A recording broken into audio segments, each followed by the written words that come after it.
C'est un jour qui a une double signification. La première, c'est la tristesse. La tristesse comme appareil circonstance du décès. Nous sommes tristes, mais ce n'est pas un décès normal. La barbarie et la sauvagerie qui a caractérisé les troupes de Kabila, même les terroristes de Daesh n'ont jamais atteint ce niveau-là. C'est le mérite de cette soldatesque de M. Kabila qui s'est illustré par cette barbarie hors norme.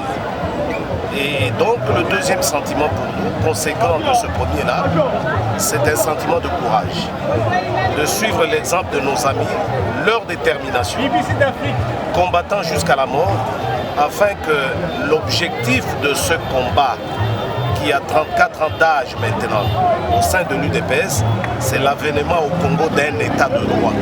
Et un état de droit, par définition, c'est celui qui respecte les textes, en particulier les lois. Et donc, nous ne lâcherons jamais pour nous battre, même jusqu'au sacrifice suprême, pour que la constitution de ce pays soit respectée. Cela veut dire, en termes clairs, le 19 décembre, Kabila s'en va. Qu'il le veuille ou pas, il s'en va. Monsieur Valentin, pour ceux qui saluent les 5, en mémoire des vaillants combattants qui sont morts, est-ce que la date est maintenue toujours? La date est maintenue le samedi 5 novembre à partir de 10h. Soyez nombreux à la place du boulevard Triomphal pour écouter le message de M. Tshisekedi qui va faire une mise au point sur les enjeux de l'heure, nationaux et internationaux. Mais le gouvernement provincial a suspendu toute activité politique. Vous pouvez suspendre une façon d'éviter d'autres morts. Vous pouvez suspendre la Constitution de quel droit? La manifestation est un droit constitutionnel. Suspendre, ça veut dire quoi? D'un gouvernement entre guillemets provincial. Parce qu'il y a eu des pour éviter d'autres morts. Oui, c'est comme ça qu'on vous dit une constitution parce que vous vous tuez et donc vous en profitez pour suspendre une transaction. Que faites-vous de l'accord politique qui a été signé? Qui a été signé où? Qui a été signé où?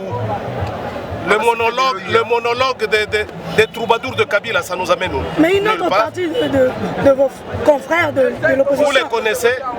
Regardez la foule qui est ici. Ces gens-là sont où? Dont vous parlez? Ils sont où ces gens-là? Dites-leur de tenir un meeting et vous allez voir quel est le nombre qu'ils vont drainer là-bas. Et donc ne vous laissez pas, vous de la presse, entraîner dans ce petit jeu-là. La presse doit éduquer. Je crois que la plupart d'entre vous ont fait des études universitaires comme nous. Moi, j'ai quitté l'université il y a 35 ans. Vous imaginez, 35 ans. Nous vous demandons donc de suivre notre exemple. Montrez que vous avez été formés. Et vous n'êtes pas des troubadours pour satisfaire tel ou tel individu moyennant un petit billet de banque. Vous avez un métier noble, vous de la presse.